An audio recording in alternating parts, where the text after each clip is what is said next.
देखो, डीमेरिट थी रदरफोर्ड की कुछ।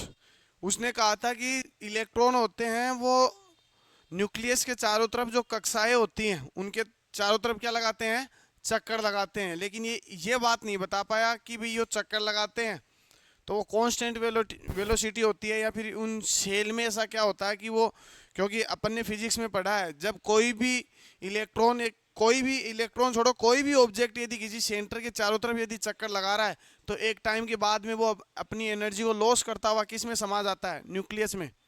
लेकिन ये इलेक्ट्रॉन नहीं समाते, तो इसको एक्सप्लेन कौन नहीं कर पाया, रदरफोर्ड। तो उसका फायदा उठाता है कौन, बोर। तो बोर क्या बताता है कि न्यूक्लियस के चारों तरफ जो कक्षाएं होती हैं, क्या होती है, जो सेल होती हैं, उनकी एनर्जी फिक्स होती है। ठीक है, इनको कहते हैं एनर्जी लेवल। हर सेल की एनर्जी लेवल फिक्स होती है। आगे जाके अपन अभी न्यूमेरिकल करेंगे ना, तब उसी, शायद आज की क्लास तो नहीं हो पाएगी, कल की में करेंगे न्यूमेरिकल अपन। तो अपन उसमें देखेंगे, देखो एट, हालांकि थोड़ा सा आइडिया दे चुका हूं मैं। एनर्जी का अपन ने एक फॉर्मूला लिखा है, वो इसके बाद लिखना था लेकिन कोई बात नहीं, अपन ने पहले लिख लिया। कुछ इसकी मेरिट है जो वन बाय वन लिखेंगे। सबसे पहली मेरिट तो ये कहता है, न्यूक्लियस के चारों तरफ जो कक्षाएं होती हैं, कक्षाओं कैसे दिखाते हो, K L M N O P, जितनी आगे चलते रहोगे, एन इज इक्वल टू 1 2 3 4 5 6 7 ऐसे। ठीक है, दोनों तरह से लिखते हैं अपन, ऐसे भी लिखते हैं और एन इज इक्वल टू 1 2 3 4 5 6 7 ऐसे इलेक्ट्रॉन की जब प्रेजेंस बताते हैं तब लिखते हैं एन की वैल्यू। हाइड्रोजन स्पेक्ट्रम में दोबारा लिखेंगे अपन ये बात। तो ये जो कक्षाएं होती हैं, जैसे कोई भी इलेक्ट्रॉन यदि इस कक्षा के अंदर है तो वो इसी कक्षा के अंदर रहेगा। क्यों? क्योंकि इसकी जो एनर्जी लेवल है वो क्या है, इसी लेवल पे है। ठीक है, और ऐसा क्यों होता है, तो इसका दूसरा पॉइंट आता है क्यों, क्योंकि वो क्या होता है, एन एच अपॉन 2 पाई का पूर्ण गुणज होता है।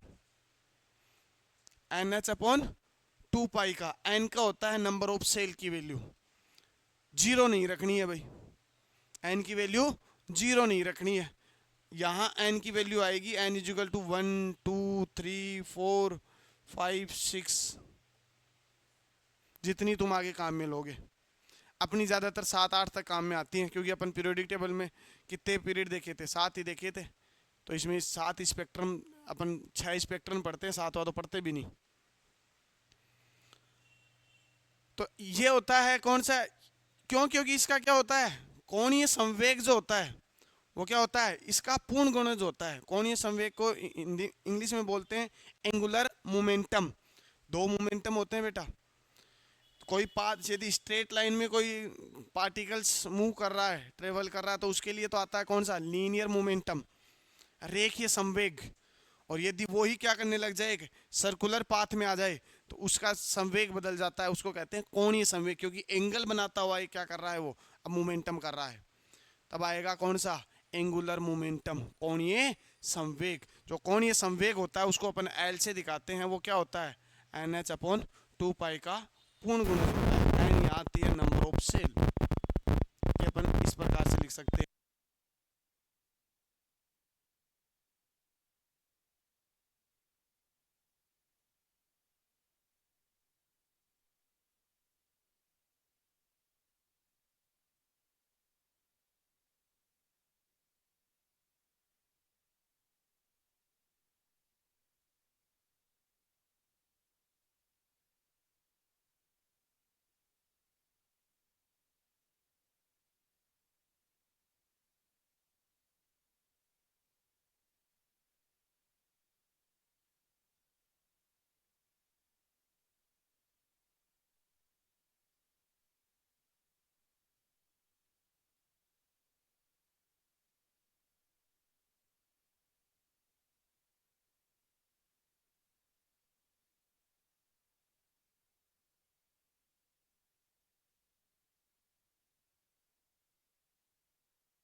सही आ रही है क्या अब? कॉल कॉल क्या बोल रहे हैं? सही आ रही है? मैंने तो कुछ किया भी नहीं। हाँ भाई, कहाँ थे अपन? देखो, एनर्जी लेवल का भी पता करना है तो भी एक चीज को कॉन्स्टेंट करना पड़ेगा। इसका पता करना है तभी भी क्या करना पड़ेगा, एक चीज को कॉन्स्टेंट करना पड़ेगा। सपोज दैट मैं मान के चलता हूँ हाइड्रोजन को, सबसे आसान है आइडेंटिफाई करना, क्योंकि अपन ने क्या कहा था, सिंगल इलेक्ट्रॉन स्पीशीज के लिए लागू होता है। ये बात अपन ने करी थी ना, इस बात को भूलना मत। न्यूमेरिकल जब आएंगे ना तो उसमें वो लिखेगा लिथियम के लिए, बेरिलियम के लिए, तो ध्यान से देख लेना, लिथियम के ऊपर चार्ज होना चाहिए। अकेला यदि लिथियम हुआ तो सीधा मना किया जाएगा। क्यों? क्योंकि अकेला लिथियम, न्यूट्रल जो लिथियम होता है उस पर कितने इलेक्ट्रॉन होते हैं? कितने होते हैं बताओ? 3। अपने को कितना चाहिए? तो सीधा मना करेंगे, न्यूमेरिकल का आंसर ही छोड़ो तुम, तो जीरो आएगा आंसर ही। क्यों? क्योंकि बोर मॉडल तब अप्लाई होगा जब कितने इलेक्ट्रॉन होना चाहिए, सिंगल इलेक्ट्रॉन स्पीशीज। हालांकि इतनी सिली मिस्टेक करेगा नहीं वो, लेकिन क्या पता कई बार शब्दों में फंसा ले तो। खासकर मेरे क्वेश्चनों का तो ध्यान रखना, मन में जच के तो कर दूंगा। है? किसको? सही लिखा है बेटा, नो डाउट। मैंने उतरी नहीं है, मैंने करेक्शन किया था कल, ये भी तो याद रख। साथ साथ उतारने वालों को ये तो दिक्कत होती है। अब तो देख, खुद समझते हैं ये आता कैसे है। ये आता है वो, अपन क्या फोर्स निकालेंगे, देखो मैं बताऊं। ये जैसे इलेक्ट्रॉन है ना, इसको क्या दोनों एनर्जी को इक्वल कर देते हैं। दोनों एनर्जी कौन सी? टोटल एनर्जी क्या थी? Potential energy plus kinetic energy. Potential energy में किस क्या होती है? के Q1। Q1 होती है ना। Q1 का मतलब चार्ज पार्टिकल का, इसका क्या है? E। किसका चार्ज होगा? प्रोटॉन का भी, न्यूक्लियस का खुद का भी तो होगा, तो वो क्या होगा? JD। क्या लिखोगे? उतना ही चार्ज होता है, बस जेड लगाना इसलिए जरूरी है। जेड किसको बता देता है? एटॉमिक नंबर को बता देता है। और अपोन में आर, ये होती है पोटेंशियल एनर्जी। पढ़ा हुआ हो तो कभी। इसको इक्वल कर दो किसके?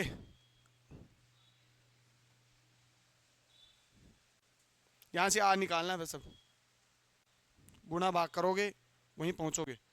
यहाँ कांस्टेंट है कुछ वैल्यू, उनकी कैलकुलेशन करके लाओगे ना, तब यही वैल्यू आएगी। इसलिए मैंने डायरेक्ट लिख दिया, जादू डायरेक्ट। नहीं, अब देखो मैं जो चीज समझा रहा था उस पर आते हैं वापस। मैं कह रहा था जैसे अपन इस चीज को समझते हैं कि भाई अपन ने कहा था जैसे जैसे इलेक्ट्रॉन या सेल की संख्या बढ़ती है उनके बीच की दूरी बढ़ती है। अपन इस बात को कैसे माने, वेरीफाई करते हैं। अपन एटम फिक्स कर लेते हैं, हाइड्रोजन फिक्स कर लिया अपन ने। क्या कर लिया अपन ने? हाइड्रोजन फिक्स कर लिया। हाइड्रोजन का मतलब क्या हो गया? जेड हो गया। हाइड्रोजन का मतलब क्या हो गया? जेड। जेड कितना? एक। एक आ गया। 0.59 क्या है? पहले से फिक्स है। अब कि आर किस पे डिपेंड, किसके ऊपर खेला चल रहा है? एन पे। तो आर क्या हो जाएगा? अब खुद देख लो बेटा। जैसे जैसे, रुक जा तो, जैसे जैसे एन की वैल्यू बढ़ती जाएगी, नंबर ऑफ सेल बढ़ते जाएंगे, 1 2 3 4 5 6 7 8 9 10, ऐसे सेल की संख्या बढ़ती जाएगी। तो क्या होगा? आर की वैल्यू बढ़ेगी कि घटेगी? ऐसे ई को देखो,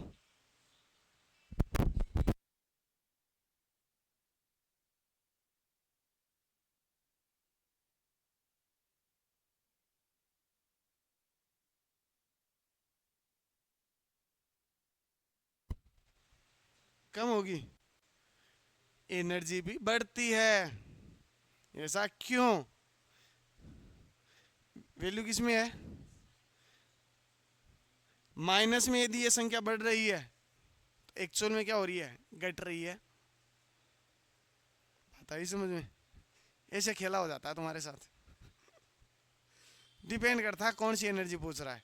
काइनेटिक एनर्जी प्लस में होती है, पोटेंशियल और टोटल एनर्जी माइनस में होती है। अपन ने जो लिखी है टोटल एनर्जी लिखी है, कुछ भी नहीं बोला तो कौन सी एनर्जी की बात करेगा? टोटल एनर्जी की। ठीक है, तो ये होता है खेल। हाइड्रोजन के लिए अपन लिखेंगे भी डायरेक्ट आगे हाइड्रोजन स्पेक्ट्रम में। जैसे हाइड्रोजन की मान के चलो तो पहले की कितनी होती है,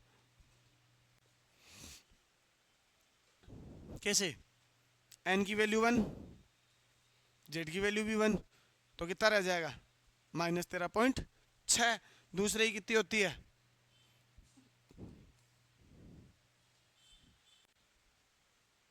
नहीं विश्वास होता, दो दो कैलकुलेशन बहुत फास्ट है मेरी बेटा। एन की वैल्यू 1, यहाँ कितना रखोगे 2, 2 का स्क्वायर कितना 4, 4 से डिवाइड कर दो, 4 तिये 12, 1 4 तिये, आगे निकालते हैं। अगली कितनी होती है, इलेक्ट्रॉन वोल्ट में होंगी, ये सब वैल्यू में माइनस में लिख रहा हूँ, ध्यान रखना भाई। उसके बाद में कितनी होती है, सही तो लिख रहा हूँ ना मैं। अब 4 मैंने निकाल दी, बाकी तुम निकाल लेना। या हाइड्रोजन के लिए ऐसे किसी भी एटम की निकाल सकते हो। अपन क्वेश्चन करेंगे, न्यूमेरिकल आएंगे अपने पास कि यदि एक सेल की इतनी एनर्जी है तो दूसरे इसमें यदि वो जंप करता है, देखो जब तक उसको एनर्जी मिलेगी नहीं बाहर से, कोई डिस्टर्ब नहीं करेगा, इसकी ज़िंदगी में कोई भूचाल नहीं आएगा। लेकिन खुदा कसम इसको बहका दिया गया तो या तो ये इलेक्ट्रॉन इस जगह को छोड़ के इसमें आ जाएगा, और ज़्यादा बहका दिया तो तुम कौन थे, चलो साहब आई बात समझ में। अब यहाँ से कोई इलेक्ट्रॉन निकल जाता है तो यहाँ क्या बन जाएगी, वैलेंसी बन जाती है। क्या बन जाती है, अब वैलेंसी बन जाती है तो मोहल्ले में खबर होती है पड़ोसियों को कि कोई तो छोड़ के गया है, जो मिंगल था वो सिंगल हो गया है, वैकेंसी क्रिएट हुई है, भरो। लेकिन इतिहास गवाह रहा है बेटा। देखो पहले तो इन दोनों का रिश्ता समझाता हूँ। ये था, एक ये थी, ठीक है, दोनों की बेचारों की शादी हुई, दहेज वहेज मिला, सब कुछ मिला, ये जिंदगी बनाई उन्होंने, ये घर बन गया भाई, ठीक है। पता लगा कुछ दिन बाद में भाई साहब निकल दिए या बहन जी निकल दी, एक ही बात है। अब जब रिश्ता टूटेगा तो ये सेल में कुछ रिक्वायरमेंट थी यहाँ रहने की, दहेज मिला था, तो तुम ऐसे चाहते हो कि बीवी को छोड़ के दहेज रख लूं, ऐसा तो हो। जो लेके आई थी सब कुछ वापस, आई बात समझ में। इसको किसी ने उकसाया था बाहर से कि हाँ कुछ नहीं होता, लाइनें लगी हैं। अब ये बात ये भी बहकावे में आया, ये क्या कहता है मैं फुलफिल करूंगा इसको। अरे तू कहाँ से आ रहा है बीच में। ये जब इसमें आता है, इसका एनर्जी लेवल है अलग, इसका एनर्जी लेवल है अलग। यहां आने के लिए क्या करना पड़ेगा, एनर्जी लेवल को मैच करना पड़ेगा। जब मैच करता है तो क्या करता है, कुछ एनर्जी क्या करता है, रिलीज करता है। क्या करता है, रिलीज करता है। ये जो एनर्जी बाहर निकलती है इसी को एक्सरेज कहते हैं, रेडिएशन कहते हैं। उल्टा भी सही है। किसी ने इसको बहकाया लेकिन इतना नहीं बहका पाया कि इसको क्या यहाँ से घर से निकाल सके, तो क्या हुआ, इस इलेक्ट्रॉन ये यहां जो हुआ करता था इसको उठा के किस में पटक दिया। इस बार क्या किया, बाहर नहीं निकाला, इतना ही दिया कि किस में पहुंच जाए, ऊपर वाली सेल में। तो जैसे ऊपर वाली में पहुंच जाएगा, इसको क्या कहते हैं, एक्साइटेशन। दो वर्ड सुनते हैं बेटा अपन, आयनाइजेशन और एक्साइटेशन। हिंदी में कहते हैं आयनन तथा उत्तेजन, ठीक है। एक्साइटेशन का तो मतलब है एनर्जी दोनों को मिलती है, एक केस में इतनी मिलती है कि वो उसको क्या करता है, सेल बदलता है। घर वालों से लड़ाई हुई है तो कमरा बदल दोगे कि ये कमरा पसंद नहीं है, दूसरे कमरे में चल जाओगे या रिश्तेदार के पास चल जाओगे। लेकिन इतनी लड़ाई हो गई कि उस मेरा तो परिवार ही नहीं है, चलो भग दिए कहीं और, तो एटम को छोड़ के निकल जाए। जो एटम को छोड़ के निकल जाओगे तब क्या होगा, आयनाइजेशन। और यदि शेल को छोड़े हो लेकिन एटम को नहीं छोड़े हो तो उसकी घटना को क्या कहते हैं, एक्साइटेशन। दो वर्ड होते हैं याद रखना। आयनाइजेशन में आयन इलेक्ट्रॉनों की कमी या ज्यादा होती है, लेकिन एक्साइटेशन में इलेक्ट्रॉनों की कमी ज्यादा नहीं होती, इक्वल रहते हैं, बस अदला बदली खेल लेते हैं, ठीक है। तो एनर्जी दोनों में रिलीज होती है, ये भी याद रखना, क्योंकि इसको एनर्जी मिली है तभी तो वहां गया है वो, ठीक है। कौन सी प्रोसेस हो गई याद करो, दो पढ़ी थी पीरियोडिक टेबल में, ई ए और आईपी। ई ए, आईपी कौन सी थी जो बाहर निकल गया, समझ में आ गए। ये दो कंसेप्ट होते हैं। एक बार तुम इन 3 पॉइंट को लिखो, फिर अपन लिखते हैं उसने उसके बाद में क्या बताया था, स्पेक्ट्रा बताया था इसको। हाइड्रोजन को रेस्पेक्ट मानते हुए उसने जेड की वैल्यू फिक्स कर दी थी। अब वो क्या निकालता है, जैसे मैंने वैल्यू लिखी है ना, वो वैल्यू निकालेगा वो। बोहर का सबसे बड़ा एडवांटेज था ना, अब तक तो उसने देखो कुछ भी नहीं किया, वो कह के गया कि फिक्स नहीं होता, इसने कह दिया फिक्स होता है। इसने क्या बोल दिया, फिक्स होता है, दुनिया ने मान भी लिया। लेकिन कब तक सवाल तो उठते हैं, तो क्या हुआ उस टाइम बाद में जब सवाल उठेंगे तो ये इसको जस्टिफाई करेगा उस ई से, वैल्यू जो निकालेगा। किसी ने कहा कि भी चक्कर लगा रहा तो अंदर क्यों नहीं समाया, तो उसने कहा अंदर इसलिए नहीं समाया क्योंकि उसका जो कोणीय संवेग होता है वो क्या होता है, फिक्स होता है, NH/2 का पूर्ण गुणज होता है। ठीक है, यदि सेल छोड़ के जाना पड़ेगा तो एनर्जी लेवल चेंज करना पड़ेगा। और आगे लिखा है कि सेल के जो इलेक्ट्रॉन होते हैं वो एक फिक्स डिस्टेंस पे रहते हैं, उनकी डिस्टेंस फिक्स होती है। के की न्यूक्लियस से फिक्स है, एल की अपने आप में फिक्स है, MnO P से फिक्स है सब। एक जनरल नॉलेज का क्वेश्चन पूछ लूं तुम्हें कि ये जो सेल की नाम लिखे गए हैं, जो सेल का नाम लिखा गया वो कैसे क्यों शुरू किया गया।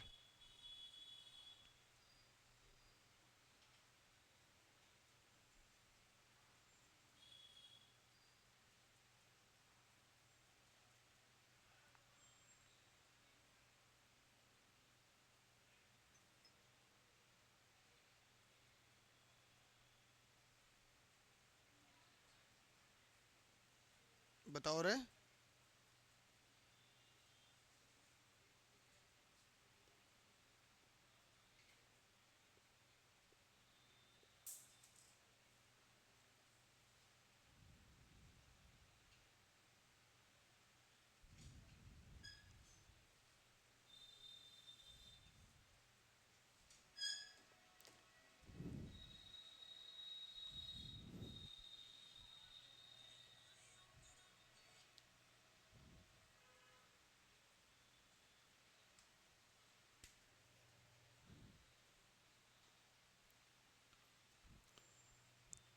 या यहाँ फॉर्मूले में सब कुछ बता तो दोगे ना।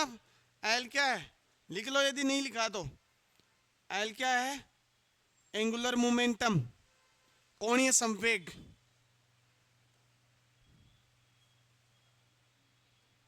ब्लू नहीं दिखेगा, पिंक पिंक दिखेगा। एल है यहाँ पे एंगुलर मोमेंटम,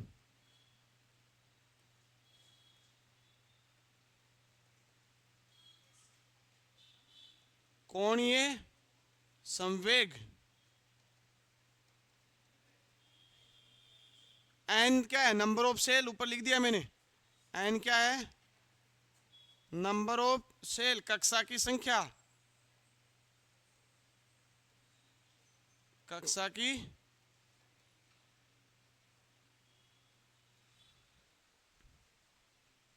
ठीक है। और एच क्या होता है, प्लांक्स कांस्टेंट।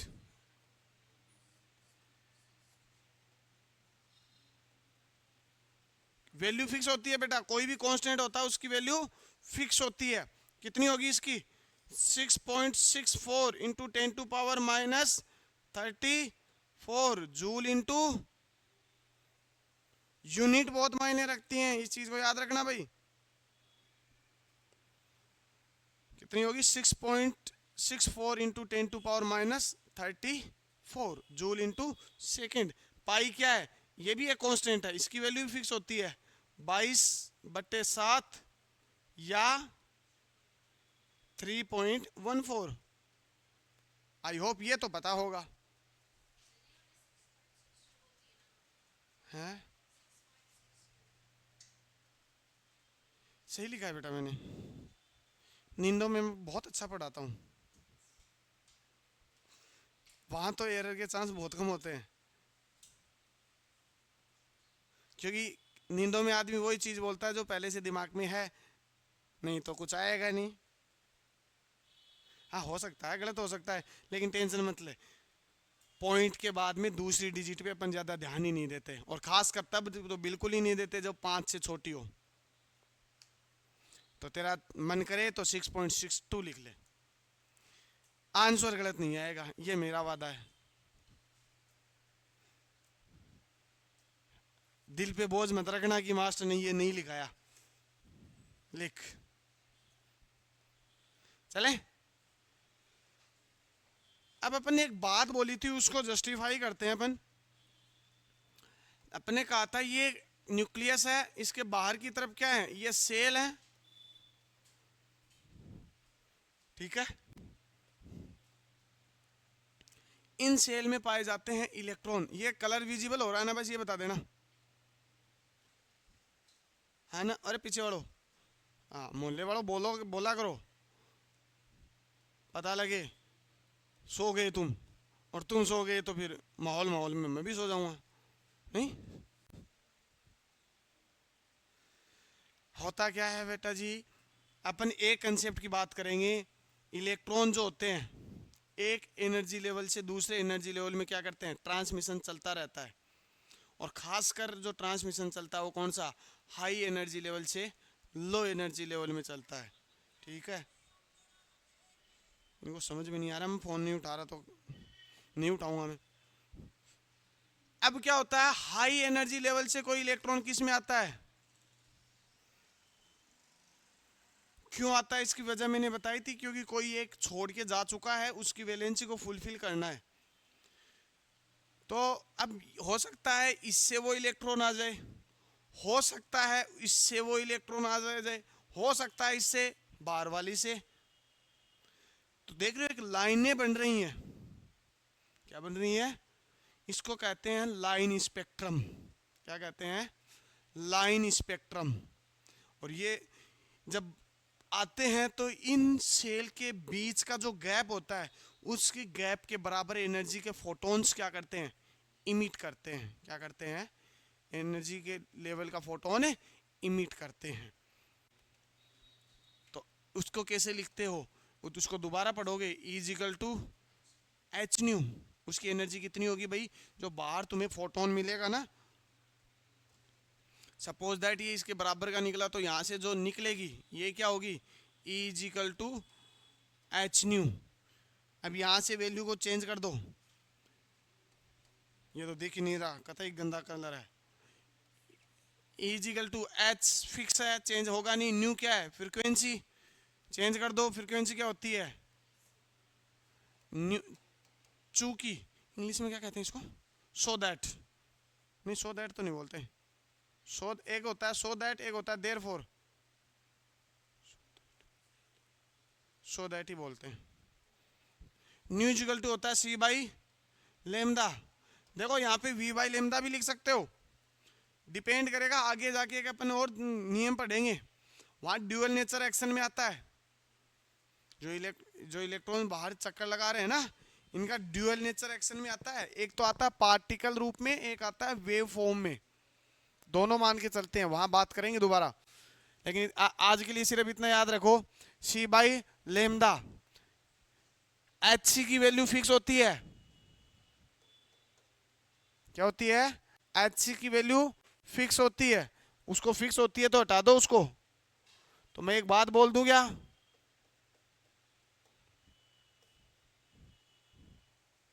ई इनवर्स होता है किसके, लेमदा के। लेमदा क्या है, वेव लेंथ। तो यहां बता दोगे लेमदा क्या है, वेव की लेंथ। हिंदी में कहते हैं इसको तरंग दैर्ध्य।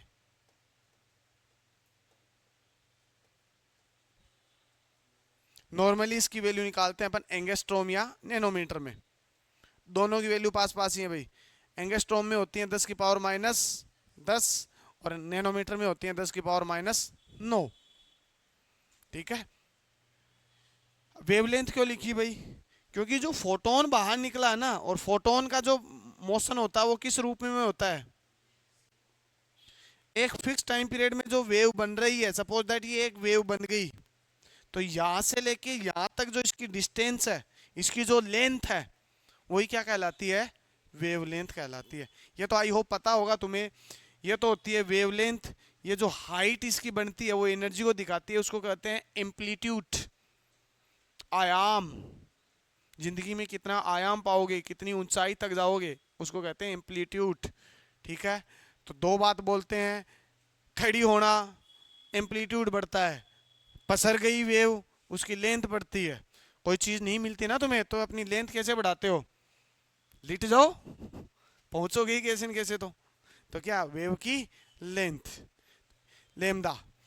मैं लेमदा इसलिए लाया हूं, कई बार क्या करता है बेटा, लेमदा को एक्शन में ले आता है और यहाँ डायरेक्ट प्रोपोर्शनल हटाओगा तो एक नया ले आता है, रीडबर्ग आर ले आता है हाइड्रोजन के रेस्पेक्ट में। एक कांस्टेंट आ जाता है जिसको कहते हैं रीडबर्ग कांस्टेंट। तो अपन एनर्जी निकालते हैं, यहाँ लेमदा भी निकाला जा सकता है। तो मैं यूं लिख सकता हूं क्या लेमदा को, 1/लेमदा इज इक्व टू कितना था, माइनस तो 13.6 मल्टीप्लाई 1/n1 का होल स्क्वायर माइनस 1/,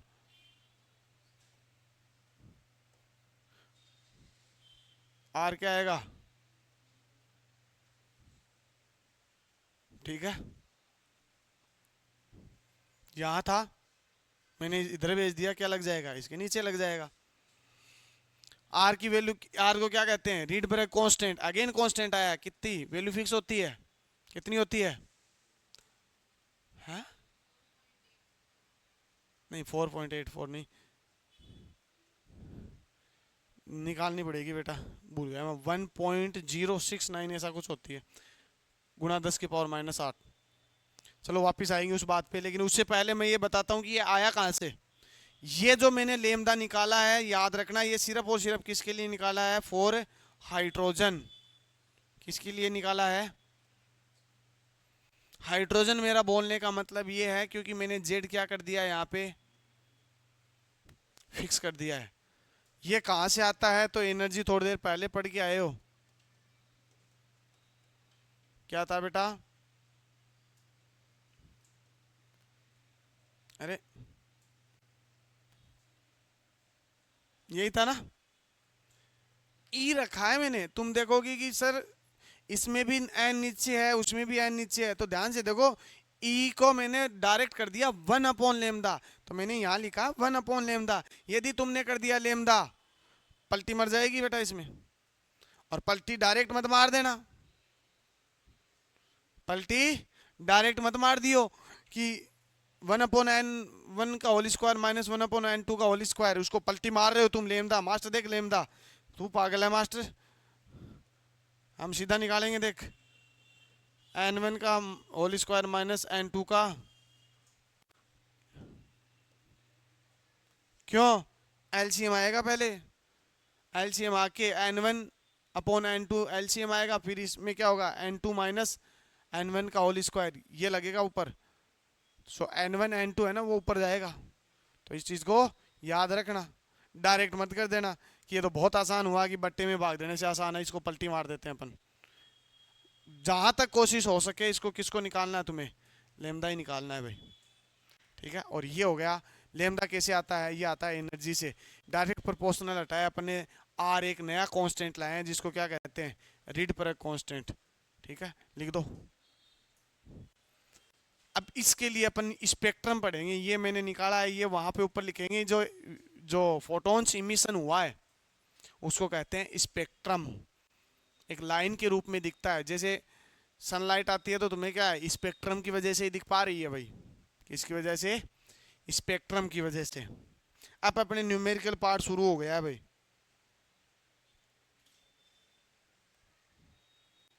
सर आपको आ जाओ क्या आज, बस आने के लिए मैसेज कर रहा है।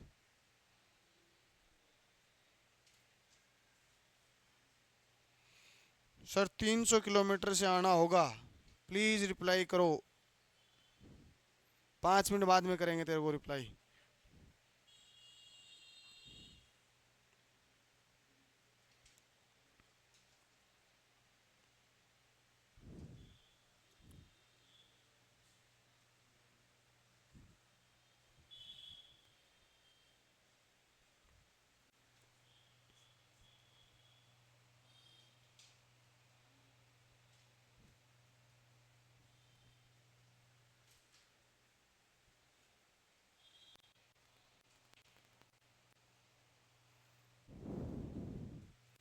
एक मिनट एक मिनट एक मिनट।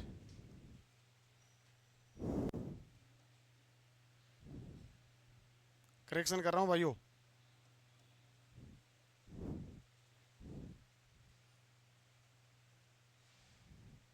हम्म।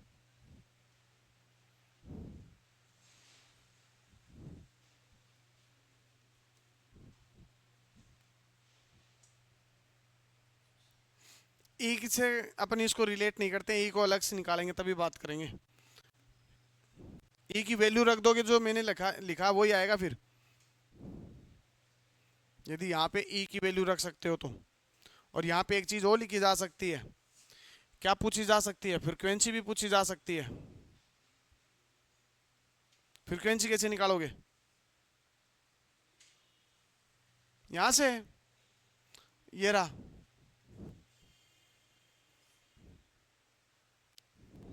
फ्रीक्वेंसी क्या, सी तो कांस्टेंट है, तो क्या होगा, लेमदा न्यू चाहिए था, क्या होगा 1/, यही तो होगा। तो यदि तुम चाहो तो इसको क्या लिख सकते हो, एक ही बात है, चाहो तो क्या लिख सकते हो, जो न्यू होता है वही क्या होता है, एच अगेन कांस्टेंट है, क्या होगा ई। ऐसे भी लिख सकते हो इसको। आर क्या होता है, रीड ब्रेक कांस्टेंट, आर क्या होगा,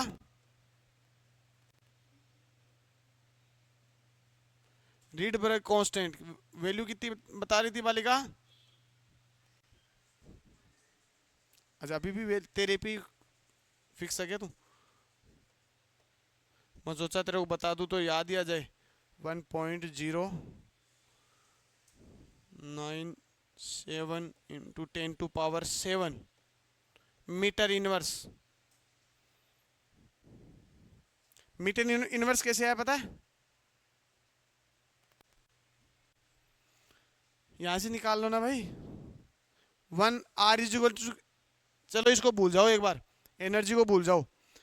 इसको डायरेक्ट लाके अपन ने क्या लिखा, 1/λ = R। किसका, लेमदा का उल्टा।